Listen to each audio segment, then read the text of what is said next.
Hey guys, what's going on? Welcome to the show. Welcome back. It is Action Movie Anatomy. It's Wednesday, and we're here with a very special guest talking about one of the coolest movies of my lifetime. It is The Italian Job. We're here to break the whole thing down for you guys. We'll see you in just one quick second. Welcome to Popcorn Talk, featuring movie discussion, news, and interviews. Popcorn Talk. We talk movies. And now, here's Popcorn Talk's Action Movie Anatomy. Ooh, Oh, there it is. There it is. Yes.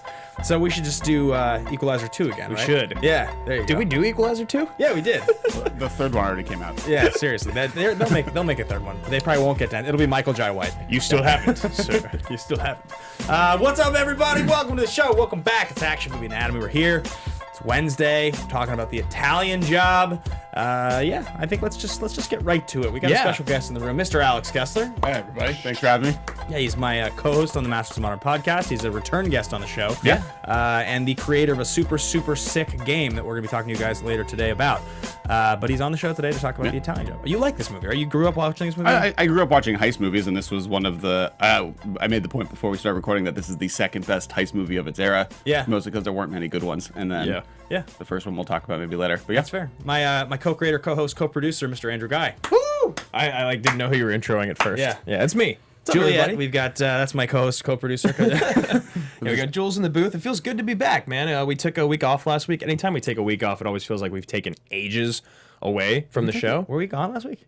We were dark last week. Yeah, we were dark last week. What happened was you were out of town, and I was supposed to be here. We were actually going to do a show together on the Meg, Alex and I. I was so prepared. I know, and I actually ended up getting called in to work on something else. It was a total bummer. But bought we a made it shark. work. He Yeah. bought a shark. He had a Physical megalodon. giant shark. Yes, he has it still in his home. Jules, really quickly before I aggrandize myself with my introduction, can we just turn the levels down? I feel like I'm peaking in my ears. I just maybe it's just me and just my own, but just want to make sure that we don't have poor. Okay, you think it's just my ears? Got it. Okay, it's not the input. Perfect. So yes, we're here to talk about the movie, The Italian Job. I didn't see this movie until yesterday. Ever. You'd never seen it? You Oh, didn't know really? this? No. I remember this movie coming out. I know about this movie. I remember the actors. This is just one of those movies that when it came out, I didn't care very much. And then over the years, it gets talked about by people exactly in the way we're going to talk about it today, which was this movie was really sweet when we were teenagers. Yeah.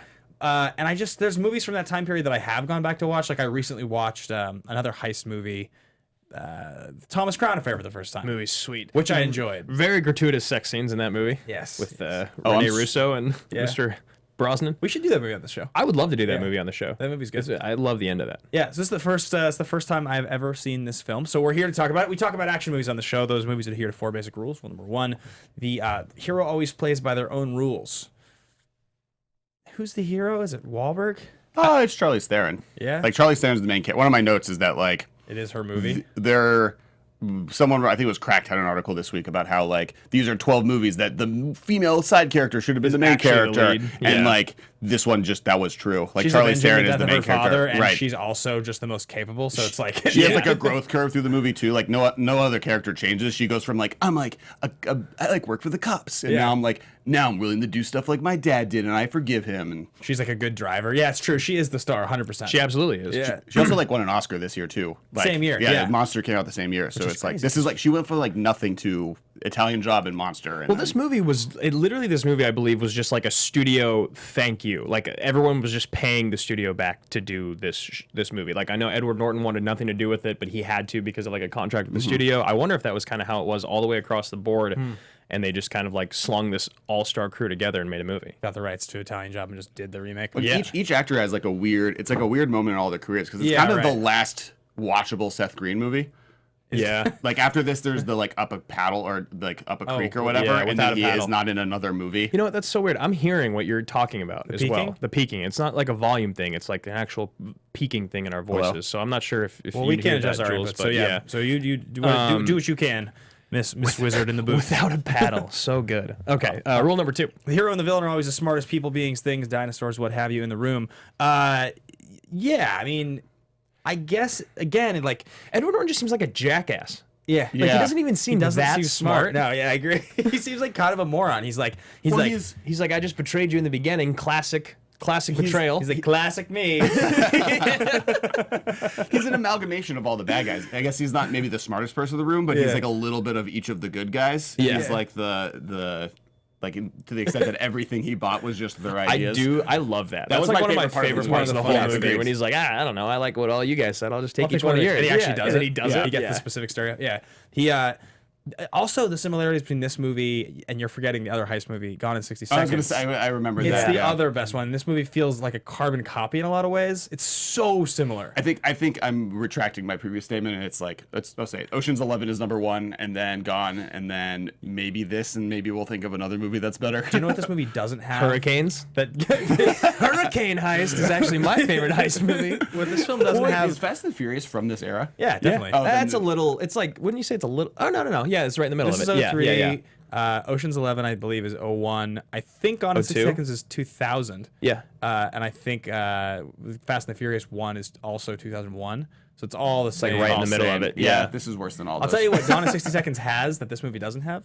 Nicolas Cage. No. Angelina Jolie. Raymond Calitri. Yeah, because like about the hero and the villain being the smartest people in the room, it's like Edward Norton is. It's like his disdain for making this movie is almost palpable on screen. Yeah. Like you're not supposed to like him. He is a bad guy. You're not supposed to like the bad guy, but it's like you almost. I don't know. You always want to like those bad guys just a little bit. Right. There's got to be something you can relate to. He's not even an anti-hero. He's just a jackass with a mustache. Jackass with a really dirty mustache. He's like, I changed my name and I'm gonna hit on the cable girl. I'm really sweet. He's like, yeah, I don't know, he sucks. Becky. But yeah, Becky. Rule number 3: the movie is driven by a police, military, political, or mercenary figure.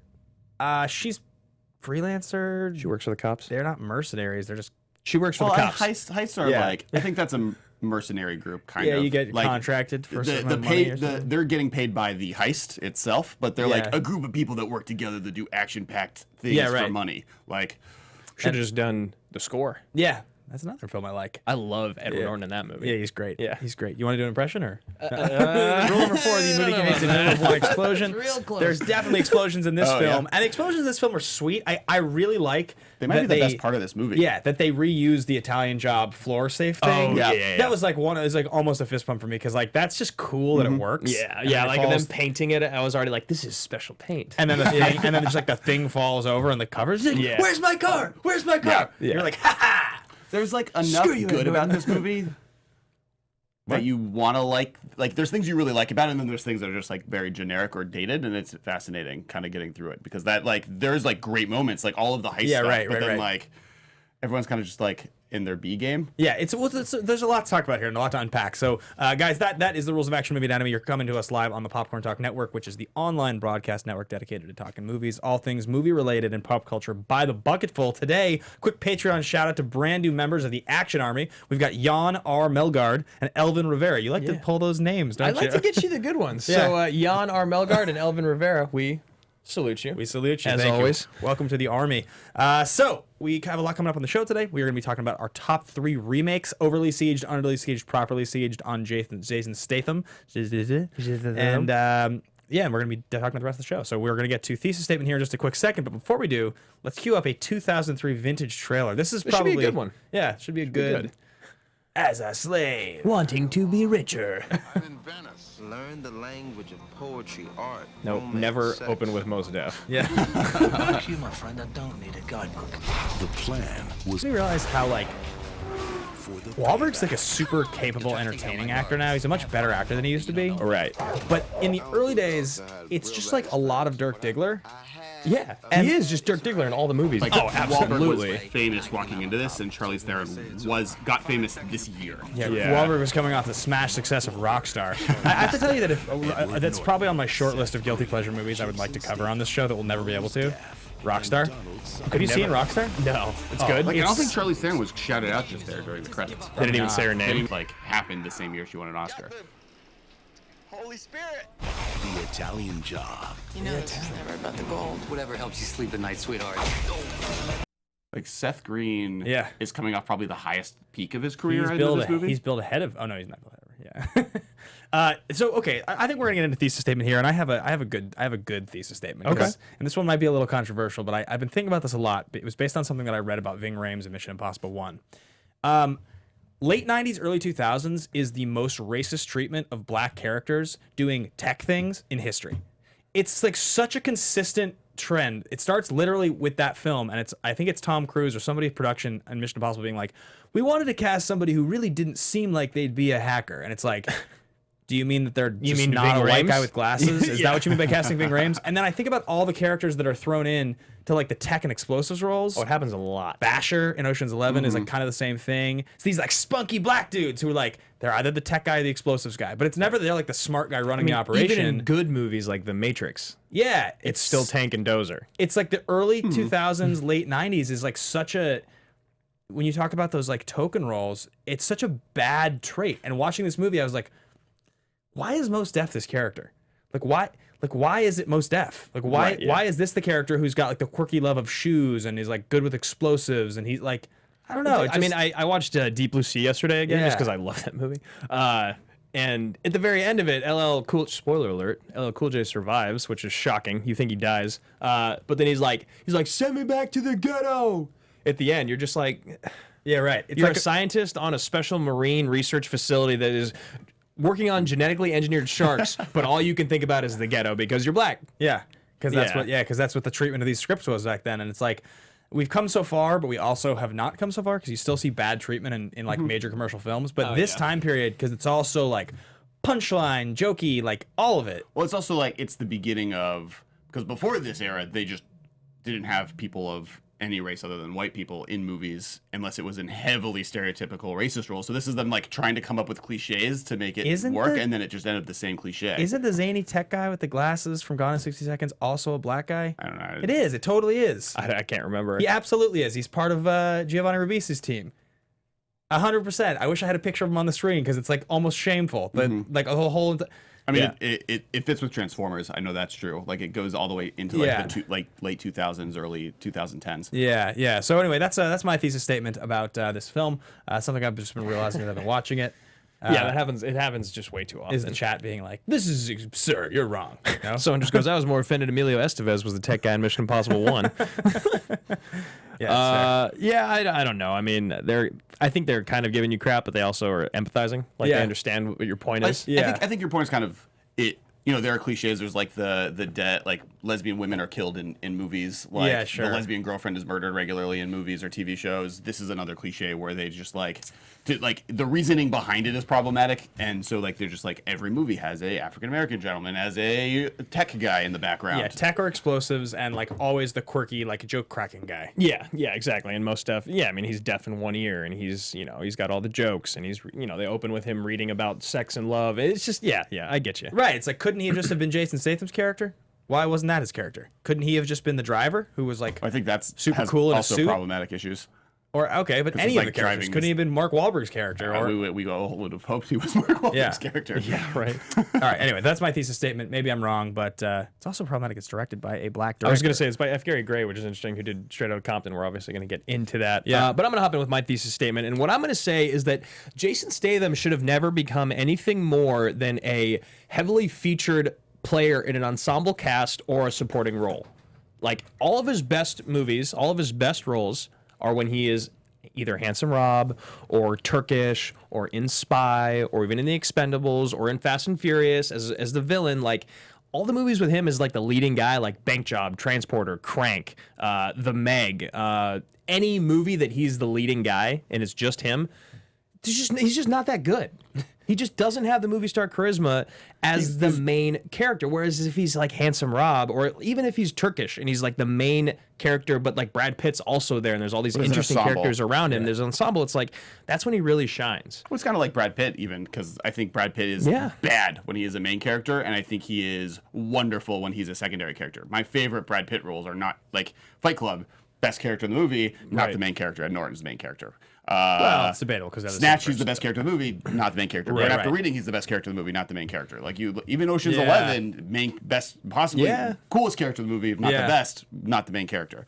Yeah, interesting. It is interesting with some of those guys. Like they just, It's like they have movie star charisma, but you have to use the movie star charisma properly. And with Statham, it's like all his most satisfying. The most satisfying thing I can think of Statham being in recently is definitely Spy, and he's just like he's so incredible in it. But then it's like, so we have people in here in the chat being like, well, Crank is cool, and so is Redemption and Blitz and Parker and Safe, and it's like, whoever has talked about those movies ever?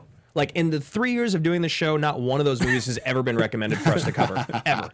Not even Crank has been recommended to cover, or The Transporter, because they're dog shit movies. I think there may have been some comments early on of people recommending those movies that we just like ignored, so we just never covered them. But hey, if you keep recommending someone things, finds them and they just have been recommending it this whole time, and you guys hate it so much that you're just like blanking it out. There's like 7 movies that for like a solid year and a half were recommended to us on a week-to-week basis in some form or another. Right. A couple of them we did. We've covered a couple of them. We did The Crow because The Crow was recommended by a general in the Action Army, Paul Denuzzo.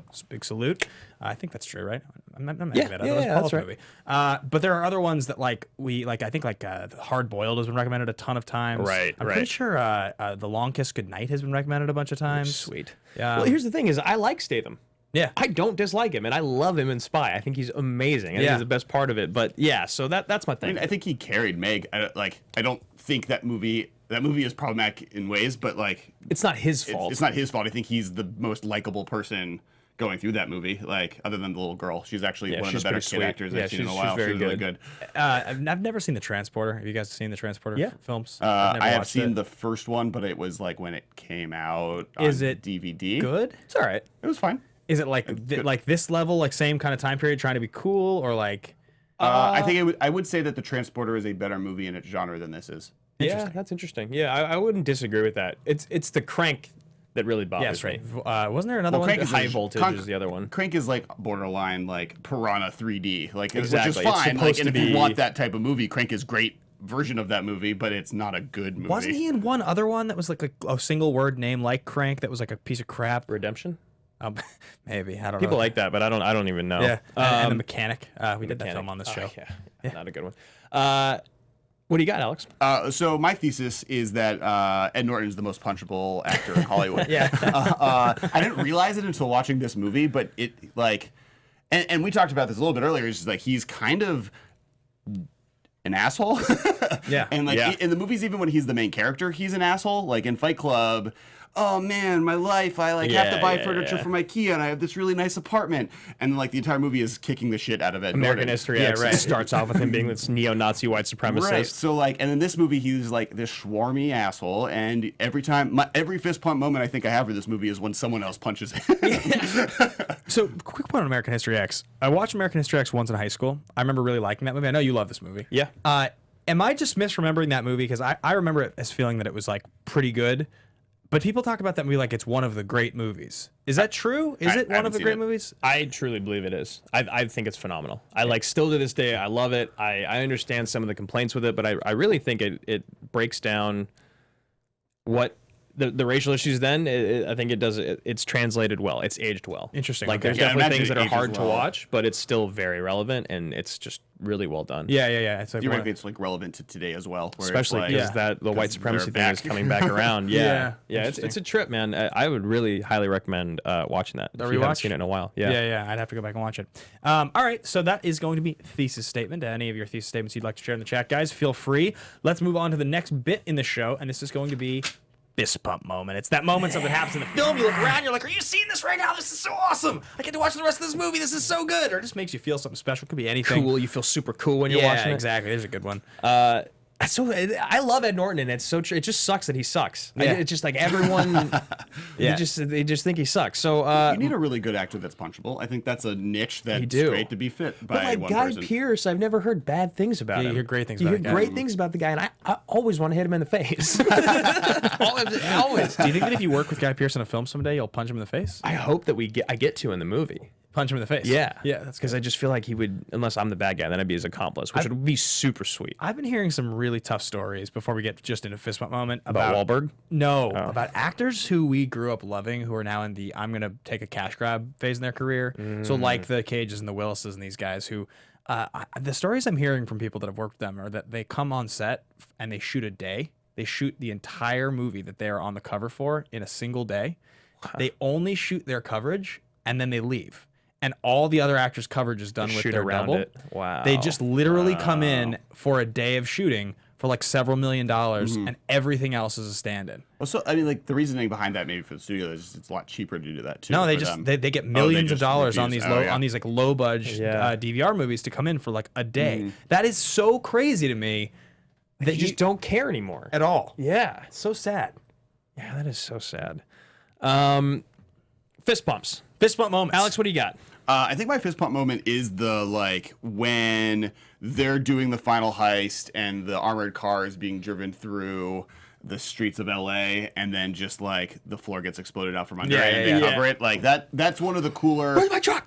Right. That is like the unique heist part of this movie. Is like the different heist parts, and then that piece was the kind of the feature of it. Yeah. I know mine kind of correlates to yours. Mine is actually when Charlize is like, no, I think I know how we can make this work. And then she busts out the Mini Cooper on the course in their like training facility. Because you see her driving it early on. Right. And they kind of, they like allude to the fact that this like, take note of how small this car is and how she drives it. And so when she goes on the course and busts it out, like for me, I'm just like, oh, there's something sweet coming with Mini Coopers. Yeah. I like there was like a weight to the cars after the whatever his name is, the mechanic dude. With the after he like does the tune up on the cars, he's like, no, it can support the weight and it's got the engine. And then they start driving the cars and you're like, oh, these things really haul. You're like, this is great. Like they probably are exactly the same. Like I'm sure they don't. Oh yeah, because they don't have like 30 pounds of gold in each trunk, like sitting there. So like they like made it look like it's lighter and heavier at the same time. I also like that like in movies you can do shit like that. You can be like, so we're gonna take this small car and we're gonna like have this mechanic, we're gonna work on it, and he's gonna work on it and make it into like a super machine because he's able to do that because he can do that. Drive opens with him driving this badass Chevy Impala that's like totally standard, but it hauls ass. I love that. Let's see, fist pump when Norton realizes who the Ukrainian is at the end. I do love that. Yeah, that was good. You killed my cousin. When Norton shoots Sutherland for the first time and watches. Yeah, it's a little intense there. A little intense. Wahlberg's face when he sees Norton again for the very first time. That's great. All of Mark Wahlberg's acting in this movie. The entire character of Skinny Pete. All of Mark Wahlberg's acting. I do love when he hits him in the face. Yeah, me too. You really want him to get hit in the face. I like. So this will segue nicely into star profiles. Yeah. So all of Mark Wahlberg's acting. Like, let's talk about where he was in his career. So you got The Truth About Charlie, 2002, Rockstar, 2001, Planet of the Apes, 2001. So some of the best films ever made. Boogie Nights. Was Red Dragon right before or right after this? Red Dragon, I think, is 2002. I think it's the same year. Same year. And you look at Wahlberg, and it's like he had done Boogie Nights in '97. I think. That was Ed Norton, he had been Boogie Nights in '97, and you could see Ed Norton cared during that movie. Yeah. And he's in stuff, and like this is the period in Wahlberg's career where like the world was like, okay, we get it. You're like an actor. Like you can actually be an actor. You're not just Marky Mark and the Funky Bunch. Like you're for real. This is where the mainstream audience is trying to decide whether or not he's palatable or not. And he's taken movies like The Truth About Charlie, like kind of an indie drama where he's going to star in it. It's like not particularly well received. Rockstar, like a girl from MI2. Isn't she in that? Yeah. I think it is. Tandy Newton. Yeah. So Rockstar for me is one of those movies because some of you guys know this, some of you guys probably don't. But if you dig around my Instagram, you can find some old funny pictures of this. In high school, my goal, my dream was to be Axl Rose. That was what I wanted. I wanted to be an '80s hair metal butt rocker. Like, so my hair was like down to here. I had like black leather pants I wore in high school, a white leather jacket, just like Axl from the Paradise City video. Sick. This is what I did when I was 15, 16 years old, and so. The movie Rockstar is set in the 80s, and Wahlberg is the biggest fan of Steel Dragon. And it's this British, like, Judas Priest level band. And he's the lead singer in a cover band. And he's so good that when Bobby De Beers, who's the singer, they kick him out of the band, Wahlberg gets tapped to replace him in his favorite band. No way. Yeah. Dream come true. They hired all of these 80s rockers like Jason Bonham, John Bonham's son from Led Zeppelin, and Zakk Wylde from like Black Label Society, all these guys to write an album's worth of 80s hair metal songs for the soundtrack. Oh, right. Yeah, I've heard you've said the soundtrack's amazing. And it's all sweet. Yeah. Like, stand up and shout. And, like, they're just fantastic. And the movie's so cheesy and so bad, but, like, also such a guilty pleasure. It's one of my favorite guilty pleasure movies ever. You love it. It's produced by Clooney and Jennifer Aniston's his girlfriend. You love this movie. I love this movie. And it's it's fantastic. Do you love the Tim Burton 2001 Planet of the Apes? Not as much. Not quite as much. I would say though, at this point, like I was young enough when Marky Mark was like a rap artist Yeah. that I didn't know that. Same, I had same. no idea who he was. So seeing this, he was just weird, generic white dude, Yeah. pseudo lead character. Didn't know he was famous. Like I would, if you had asked me 6 months ago if Mark Wahlberg was in the Italian Job, I don't know if I would actually have been able to confirm that. Oh my God. Like I knew Charlize Theron was in it. I knew Seth Green is in it. I know, Jason Statham is in it, but I don't know if I could confirm. For as forgettable as he is in this movie and as like kind of bad as he is, it's crazy that 3 years later he got an Oscar nom for The Departed. I Right. couldn't believe how like But he still should have never got that nod. it's It's such a ridiculous nomination. I mean, he is awesome. It's just He's like sweet, Yeah. but it's like you could have done that just as well as Yeah, he is. right, and right. like, you know, He also like didn't do anything. Like because this he like does like no movies and then is in The Departed. Really? Did he Or, take a couple like, years off? It's not off. Like there's things on his credits, but none of them are recognizable. Got it. They're not a movie that like you would know. And then The Departed comes out, and he like kind of comes back at The Departed. After The And he's Departed, been working. his next 10 years is not even insane. it's absolutely Yeah, A-list. yeah, it's it's- absolutely insane. He's like one of the biggest in the whole world. Like Bassist 1996 here says Rockstar is effing awesome. it's so good. Yeah. Richard says, this is an interesting point. He goes, I wonder if the fist pumps worked well on Ben as a first time watcher, if they would have been better in 2000. I think they would have been much I'm sure they different and would better. have. Yeah, especially at the age that that I would have been when this movie came out if I had seen it in theaters. I also didn't see Fast and the Furious 1 when it came out. I didn't see a lot of those movies. Right. So I got on 60 Seconds because Nick Cage was my favorite. Totally I understandable. saw Fast 1 and Fast 3 in theaters, and then just like You skipped 2, I but you skipped watched 3, 2. huh? I did rent 2. I remember renting Tokyo, which is not good. Ugh. So then you get to Charlize Theron, which is really interesting because we were talking about her right before the show. So she does The Curse of the Jade Scorpion in 2001, which is Woody Allen, right? Yeah. Oh, yeah, that sounds right. I believe so, yeah. Trapped in 2002, and then Waking Up in Reno in 2002. I've heard of the following 2 movies, but I know nothing about them. Like, Yeah. absolutely nothing about them. I know of the film Trapped with Ryan Reynolds from last year or 2 years ago. Or Buried. It's Buried. called I was like, Buried. I know Buried. I don't know what Trapped is. I've heard of it. I really don't know these movies. Charlize, I guess I mix her up. She wasn't anyone. She wasn't anyone. This is like this and Monster.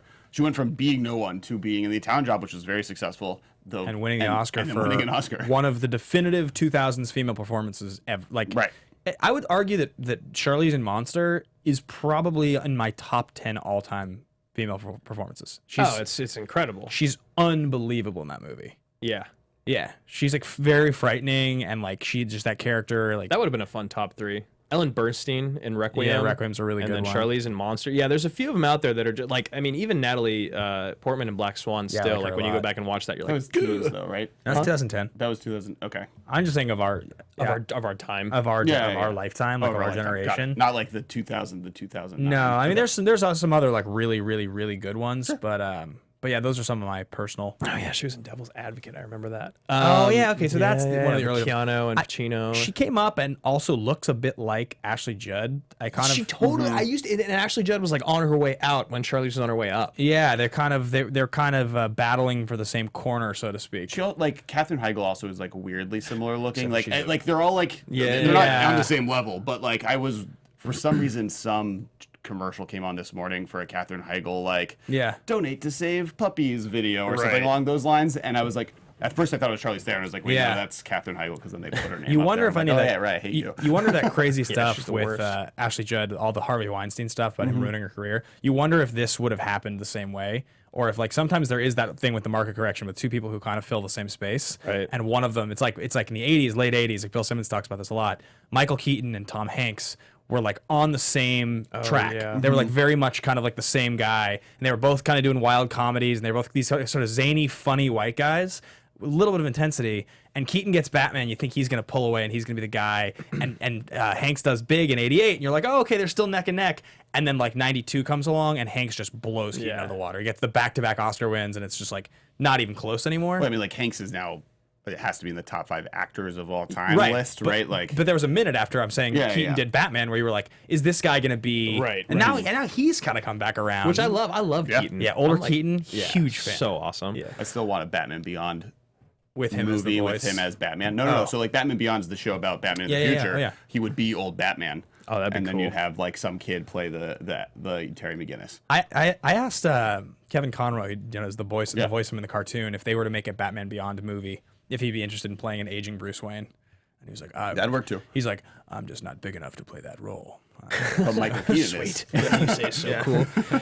So I think this is a perfect time for us to talk about our overly, underly, and properly sieged on Jason Statham. I think you guys know pretty strong where I stand in this. I think Jason Statham is incredibly overrated. I don't think that he's a bad actor, and I don't think that he shouldn't be making movies. I just don't care to see him in leading roles.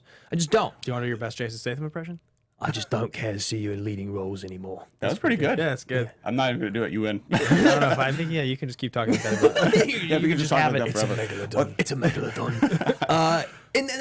And I do agree that he's the best part of the Meg, and I don't know if that movie would have succeeded without him. Yeah. But it could have just been The Rock. It would have made a lot more money. Yeah. It could have been someone that's just like a little bit lower build than them, but still really popular. I can't think of someone right now off the top of my head. Like what we were talking about. This is what we were talking about with, I think this is my thesis for Cruise, right? That Cruise and Denzel are the two singular actors alive, where if you put them in a movie, it is a movie. It's a different product with them in it than without. Than anyone else. Whereas like Statham in the Meg could literally be one of 40 people in the Meg in his role, and it basically doesn't make a difference. It's just the varying scale of like if The Rock's in it, it'll make more money. Right. If you put Michael Jai White, it'll make less money. Like that's. And Chris Hemsworth could have been in that movie if he wasn't Thor. Yeah, like you know what I mean. Like it would have been just as enjoyable. He would have probably had his shirt off for half the movie. It would have had a different vibe because Chris Hemsworth in that movie is like pretty boy oceanographer versus Jason Statham, which is the like washed up alcoholic grizzled ocean person. Yeah,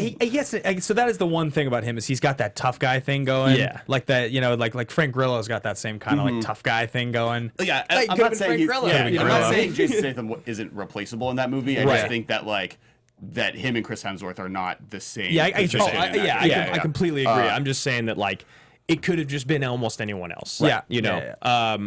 So you think overly sieged? I think he's a little overly sieged. I don't want him to stop making movies though. I don't want him to stop showing up in movies. I'm just saying. I think he's perfectly rated. Properly rated. Because yes, he was the lead of Meg, but the Meg was not supposed to be a movie. In fact, like every article running up to the Meg was like because the person who did the marketing for that movie, this is his first big marketing push. He's the new marketer for the new head of marketing for that studio. Yeah. And so everyone's like, oh, you put too much money into this like jokey thing. You should have taken it more seriously, and it paid off. Obviously, I don't know about that. So this is funny. I had a conversation with somebody who works with entertainment studios, a director, 2 weeks ago about this, or 3 weeks ago.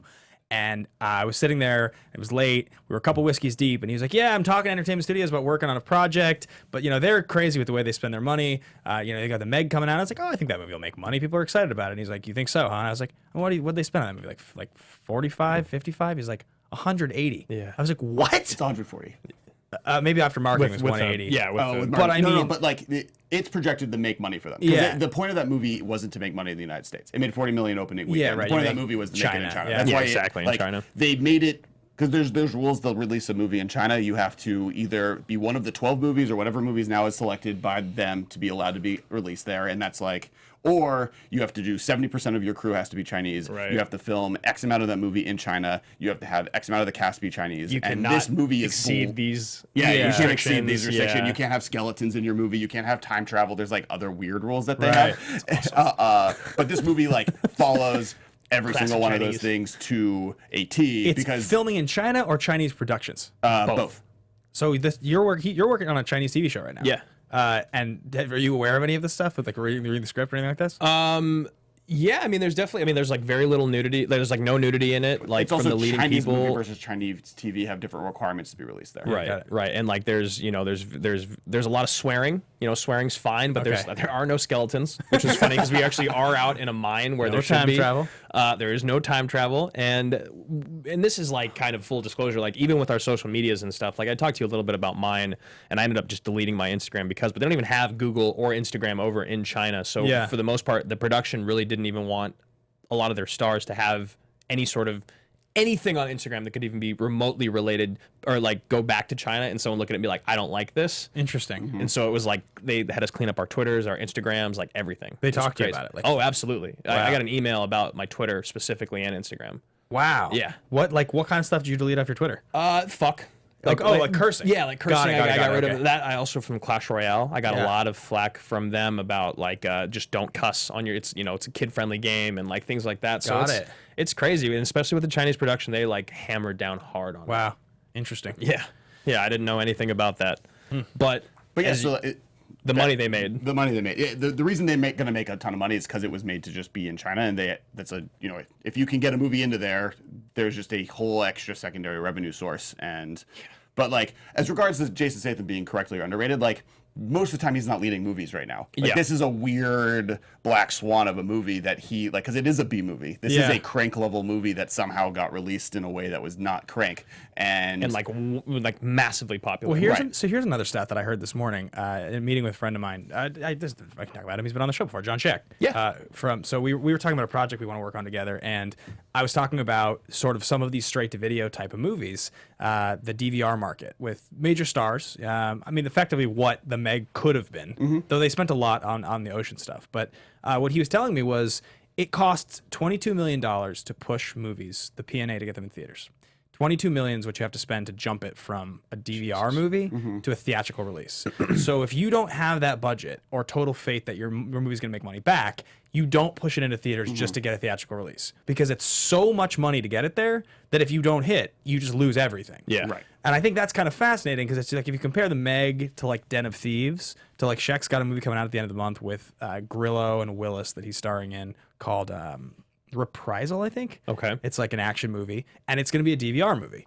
Willis, pretty big star. Grillo's kind of surging right now. I mean, Sheck is a face that is known. That movie is going to do fine. Like, I don't know if it's going to be good or not. I haven't seen it yet, but like that's the difference. Is like, do you push that movie to be in a theater, or do you just DVR it? And that's the decision that a lot of these people make.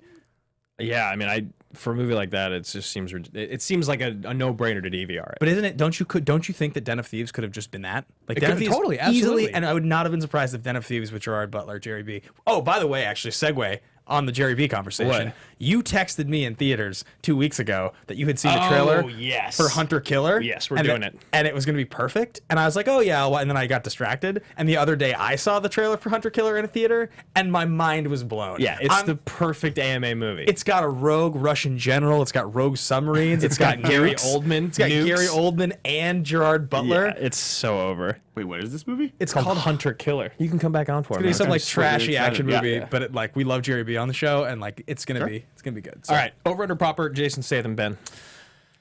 I'm gonna say underrated. Underrated? Just all based on Spy. I'm telling you That's like talent wise, yeah, I can see that. Yeah, his comic timing, that is incredible. he should be like investing in his career and doing more of that stuff. As soon as The Rock early in his career started poking fun at himself. Yeah, when he did the Bring It On monologue, it's one of the most famous things he's ever done in his career. Bring It On and yeah, from Be Cool. And then obviously The Other Guys, I'm a huge fan of The Other Guys. I think that movie is hilarious, and he's one of my favorite parts of the whole movie. If Statham could have kind of embraced like poking fun at himself, like I've heard from people that have interviewed him, he's pretty unwilling to like play games or poke fun at himself. He takes himself really seriously, and that I think is a little bit of some of the brand problem. Is like I think that Imagine if Channing Tatum did that. yeah, right. His career would just be done. Tatum is, I love Tatum. He's like one of my favorite people in Hollywood. because he's so handsome and he's so handsome and he's so handsome. What are we talking about?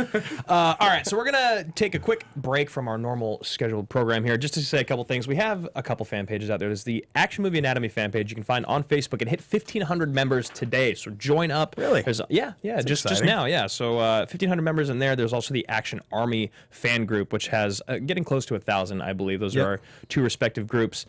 And there's our Twitter. It's the Team Action Show on Twitter. You can check that out. And the last thing I'm going to plug before we get into something else is our Patreon. Yes, we have a Patreon, patreon.com/teamaction. This week we've got a few videos going up. We're going to be talking about some top 5 lists. Coming up next week after my match with Roca in the Schmodown will be this Friday, I believe just for patrons. So I don't if it's just for patrons, we'll probably save our reaction to that match until after the rest of the people see it. Right. But we'll be doing our whole entire reaction to that match. We, like I said, some top 5 lists, another mini AMA for the Big Lebowski, which is coming out for Paul Denuzzo. So there's some really fun stuff on there. And actually, we haven't like totally announced it yet, but we moved over the posting of those Patreon videos to a new YouTube channel. The Team Action Show YouTube. We did start it. We're going to start uploading videos that have come out after a couple weeks. We're going to start uploading there for everyone to see. So the Team Action Show, we're going to start actually putting content up on there. So we actually have a place for you guys to watch some of the older videos. I think probably the first one we'll put up will be the post the killing of a sacred Merle. The goat. After you beat Merle, we did our entire breakdown of that match. I think maybe we'll take that interview and put that as the first video because I think that's one of the more fun ones. Yeah, that'd be a cool one to throw up there and everyone can check it out. And make it public. So yeah, check that out. And then before we get into the rest of the show, guys, I do want to remind everybody that Popcorn Talk, the Popcorn Talk Network, has a show on Fridays called Meet the Movie Press. It's hosted by industry insiders Simon Thompson, Scott Menzel, and Dimitri Panos. They break the industry's biggest news stories from box office numbers to celebrity updates. Sometimes they're serious, sometimes they're funny, but it's always a good time. It's a great podcast for movie junkies. Subscribe on iTunes, listen on demand, or tune in live at 9 a.m. every Friday, only on the Popcorn Talk Network. Check that out. We've had a lot of the people on that show. We've talked to them about some of our things on here. We've had some of the various people that have hosted that show and their guests on this show, so you'll kind of see some familiar faces there. But check that out. And the last thing we want to talk about is battle bosses. Yes. Like, what the hell is battle bosses? This is exciting, guys. Wait, what's battle bosses? Yeah, exactly. Well, we have actually, I don't know if you guys actually know this about Alex. He is also a, co-host with Battle Masters and Modern. He's a nerd, movie nerd, but he's also the CEO of a company. Yeah. Like, this guy is killing the game, and his company is a toy company. And I don't know why I'm talking. He should be talking. I'm just excited for him. So, Alex, tell us a little bit. You keep. Yeah, I mean, dude, you're the CEO of the three of us selling Kesco. I'm impressed that they would be the one to do it. I think it's the coolest thing. Ben and Alex both work there. These guys are like very, very high up in a very exciting new company. And this game, Battle Bosses, tell us about it, dude. We played last week. It was awesome. So it's a miniature figure battle arena game. So basically, if you play something like League of Legends or Dota or any of those type of games, or you play card games like Magic or something along those lines, it's kind of a marriage of both. So you get these cool giant boss figures. They're kind of like mini action figures. I played Grak. He's a Goblin King in my mind. Drew texted me for like 2 days, like, I am the Goblin King. There's like dragon samurais, and there's like Cthulhu with zombies, and they come with these little mini figures also. So you get like 8 action figures together, and then you fight each other. And there's like these cool gameplay. We're kickstarting it now. I'm assuming there will be things shown somewhere. Oh yeah, if we can pull up the website here, the Battle Bosses website, guys, you can check that out. Go to battlebosses.com, and you can find the Kickstarter. So through the there way and all I that should, stuff. because I think the Kickstarter kind of confuses some people. So exactly what this means is basically when you're a mass retail company, you want to launch a game. In the gaming world, one of the big things you do is you launch a Kickstarter to show major retailers interest in the game. So you try to show them that there is momentum behind the game. It's less to actually fund the game. It's more about building the community around it and getting pre-orders into the hands of people who want to get it early and kind of be trendsetters as far as the game goes. So if it's not, I think some of you guys know this, you probably all know this, but I'm the vice president of sales of the company that makes this game. And I am having a hard time paying my rent. So this We have game... this Goblin King position that we're hiring for. I am the Goblin King. It's one of those signs you hold outside the street and you flip it around. So they've got it up. You guys are already up to 14K. Yeah. Holy shit. It's That's going well. awesome. It's going really well. tripled since the last time I looked at it. Yeah. That's it's going- crazy. So there's a couple things It's gonna going triple on. one more time, thanks to you guys. Yeah, right. So Battle Bosses is super fun. We play this around the office all the time. We've been taking it around to various shows and showing it off. There is this giant emblazoned sword that the winner of this first multiplayer video is going to get. This is really why we brought it on the show. I mean, this is team action. We got to have a sword. So what we're doing is and it's actually emblazoned this way, so I'm gonna hand the handle to you correctly. There you go. That sword. Not Jeff Goldblum. Who hands the sword in Pirates? Jeffrey Rush? Nope. Jeff. No, not a Jeff. Leonardo da Vinci? Legolas. Orlando Bloom. Orlando Bloom. There we go. Why'd you say Jeff? Well, Goldblum, Orlando Bloom. It was the Bloom that I got confused. Gold Bloom. What are we talking about? Hands Why are you holding a sword? So next week we'll be releasing a big 3v3 video, and Team Action actually is one of the teams that are fighting against us. Ben got a ringer. It was Michael Grothe, who was the other designer of the game. So you find a guy. We gave him big sunglasses, so he's really. And you guys will know excited to join Ashley Morgan. She's an AfterBuzz TV host. She's also in it. She's a gamer. I grabbed her. She's on my team. Yeah. So we've got this awesome group. It'll air soon. The winner will win this giant sword. So check in next week if you guys still have the sword. You might have won it. But yeah, check out Battle Bosses, guys. I definitely recommend it, not just as somebody who works for the company, but as somebody who's been a Magic the Gathering gamer my whole life. I don't like a lot of games, but I like this game a lot. I love it. This game is also meant to be easy for people to learn. Like, this isn't, if you like it's not Magic level. This is a game that you can jump into really quick. It's really fun, and definitely recommend checking it out. Yeah, guys, check it out. I loved it. We did 3-on-3. There's also 1v1. There's other ways you can play. So there's the website. There's a Kickstarter. It's an awesome game to check out with your family and friends. Yeah. So we're going to hop into production development here. We're going to skip past the writers, Donna Powers and Wayne Powers, who actually produced Deep Blue Sea, or wrote Deep Blue Sea, I think. Actually, I saw them pop up. Great. Yeah, their names are awesome, but there's Big not into their names. there's not really a lot about them out there. If you look them up, you will see that they've worked on a handful of movies, but there's really just not a lot of information. The person that's the most interesting in this is F. Gary Gray, who we all know from The Negotiator. The Waterfalls video. Yeah, the Waterfalls video by TLC.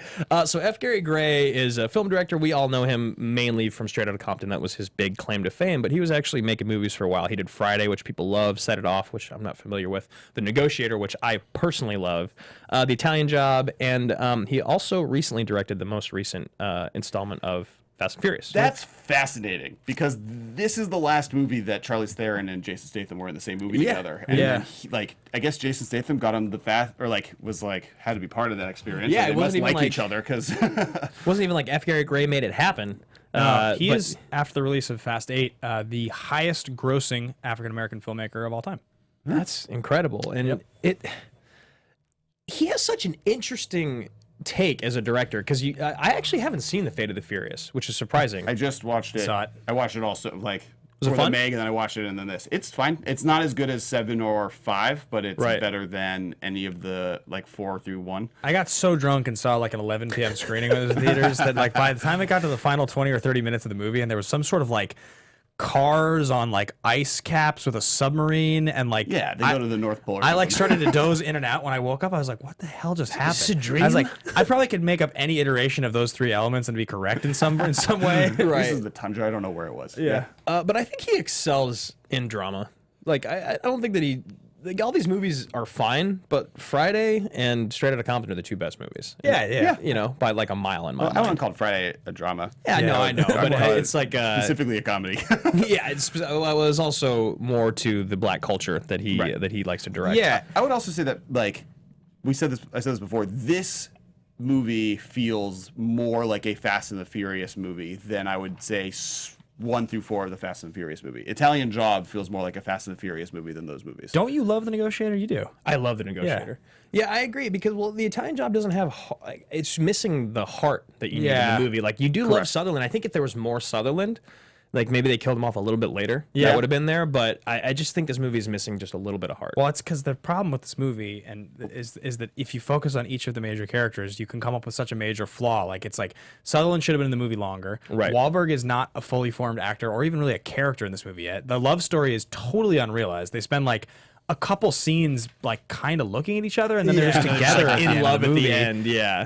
Charlize is far and away the most emotional arc and best actress or actor in the movie. Norton is given almost nothing to work with. He's just a dick. Yeah. He could be literally Raven Kalitri in Gone in 60 Seconds. No wonder he hated it so much. He doesn't have any depth. And then the side characters are total side characters. Right. Yeah. Handsome complete Rob's tertiary, charming, but I mean, caricatures. they're all side caricatures, dude. Yeah. You kind of establish it. I think that when you mentioned the heart, the issue with this movie is I think just kind of almost solely on Mark Wahlberg's shoulders. If that's what's missing, Mark Wahlberg was supposed to be that character. He's the one that Donald Sutherland was trying to pass the torch to. Yeah. He's the one. He's the Johnny Ocean of this movie, and Danny Ocean. Sorry, Johnny Ocean. Johnny Ocean. He's the Danny Ocean of this movie, and he's not Danny. Doesn't have that ability. Johnny Ocean is the name that I would take if I was making the porn version of Ocean's 11. Sweet movie. Johnny Ocean. Yeah. Johnny Ocean. All right, so critical reception here. This movie was made by Paramount. It cost $60 million to produce. It was released May 30th of 2003. It grossed $106 million domestic, an additional $69 million worldwide for a grand total of $176 million, but it was still third behind Finding Nemo at $70 million, of course, and Bruce Almighty, which I actually like Bruce Almighty. Wait, was it Finding Nemo at $19 million and Bruce Almighty at $70 million? No. This opened at $19 million. And number 3 at $19 million behind. Got it. Cool. Yeah, Nemo's at 70, Sweet. Bruce is at 37, and then well, that's like Bruce Almighty was one of the weirdest hits of all time, and then Finding Nemo is arguably the best Pixar movie. Yeah, possibly. The whole Bruce Almighty, Evan Almighty phenomenon that happened is crazy. Yeah, you look back on it, you're like, what the hell? Was that the last successful Jim Carrey movie? Well, this is 2003, so unless the Grinch, but the Grinch is a weird mess. I think the Grinch might have been before this. Maybe. I don't think Jim Carrey has had another. I mean, Eternal Sunshine is 2004. It's a better movie. Okay. It's Next year, successful it's a classic at this point. Batman Forever. No, I know. was I like earlier. 98. I know. I just like talking about the movie. I love Batman Forever. Though I think it's we've had this conversation before, right? That I think Batman Forever is the worst of the four. It's actually worse than Batman and Robin. Oh yeah. I think it's worse other than the fact that the people that are being worse are known to be that way. So you're like, oh, Jim Carrey is supposed to be bad like Right. that. Versus like, It's really hard to watch Tommy Lee Jones try to compete with Jim Carrey comedically. Yeah, Yes. I will take Schwarzenegger as Mr. Freeze over every element of both movies combined. Chill. can I not watch either of these movies ever again? One of our earliest like friendship memories when I was going through a breakup Yeah. like 6 years We ago. got wasted at And your watched house and watched Batman and Robin. and Yeah. like you played with your cats. Yeah. I remember that. Those are were good old days. Those were sad days. Yeah, we've been there. We've been through them together, man. All right, so critically, this movie's got a 7.0. It's got 73 by all critics, 77 by top, and an 80% by audience, making it actually a really high reviewed remake. So that's one of the last things we're going to cover on the show. What were you going to say? iTunes lied to me. iTunes has it labeled as a 79% on Rotten Tomatoes. They lied. But that's to get into our next segment, which is our top 3 remakes. What are your guys' top 3 remade movies? We've talked about my probably favorite or close to a lot today, and it's Ocean's 11. I think it's Ocean's 11 by the quality of the original might just be the greatest remake of all time. I mean, the original Ocean's 11 is kind of a trash movie, and the new one is the most classic heist movie of our era. I don't know the original. Yeah. I don't know. The original is just like not the Rat Pack, right? Yeah, It's just like a right. Rat Pack random comedy heist movie from that era. That's it's it's fine. fine. It's also dated in the way that like junk movies from that era are all dated. Right. It's not like a classic. It's not. There's nothing like special about it. There's like something about when you put a bunch of famous actors at a time together in a movie that's kind of fun and it's relevant enough because they're all in it that like years later it was significant because they were all in it. So like very similar, like Ocean's 11 is that way. Right. Whereas like you can This look. movie's that way. I think like people have a weird fond memory of this movie. Everyone in it is famous, but it's Yeah. not as good as the famousness of the people Look, in it. The Pope of Greenwich Village with like Mickey Rourke and Eric Roberts in the 80s was like a movie that like when people grew up watching it, they were like, oh, this is great. And like now it's like, what is that movie? But there could be a remake of The Pope of Greenwich Village and it would be great. And like, you know what I mean? Like that's the kind of thing that happens. Yeah. I'm going to go all horror with mine because I love horror movies, and I'm going to hop in with Dawn of the Dead. The Zack Snyder one? Yeah, was it 2000? 4 maybe. 2004 because I think 300 is 06. Ving Rhames is in that. I do remember that. Yes, and yeah. isn't Ty Burrell the dad from Modern Family in that movie? Yes. Yeah. He He is, was right? He's an asshole. He's the guy who gets everyone like killed. Kind of like That movie is sweet. Is it really it's really good? good. It's It's really like a good. really enjoyable I saw it in zombie theaters. movie. Yeah, I saw it in theaters. It's probably one of the Banger, best zombie movies ever. Yeah. I love it. Like weirdly enough, I love zombie movies, and just like it, like everything kind of hits correctly. Don't they show it in 40-Year-Old Virgin? Yeah, watch they it, do. really? Yeah, they show a clip of it. Yeah. Also- when they lock him in the room with porn, and it's the same room with Andre is watching Dawn of the Dead. I watched that recently, and it's also fascinatingly like everyone's really famous, but was not famous when Right. that movie Oh, came 40-Year-Old out. Virgin? It's Yeah, also fantastic. And it It's really holds up good. It holds up perfectly. great. Yeah. But like Seth Rogen was not famous in that movie. No. He's Paul like the stunt Rudd guy. was like the guy from Clueless. Jonah Hill has like an amazing cameo, and he's Yeah. like a no one in Yeah, it as well. Oh. We are running over time, Oh, so sure. let's breeze through this here, guys. All right, I have the Star Trek, the remake, the J.J. Abrams remake, Yes. as like a the Bruce Greenwood film. Nobody likes Bruce Greenwood as much as you. Yeah, no, I mean, I think it just like hit every cylinder they needed, and it just reinvented that franchise in a way that wouldn't have happened otherwise. One of the all-time great trailers. I'll go with The Departed. Oh yeah, Because it is a remake of Infernal Affairs. Yep. Right? So absolutely. I went with Texas Chainsaw Massacre with Jessica Biel.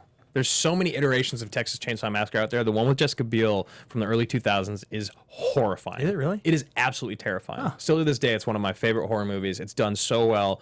She's banging in it, and she does a very good job in it.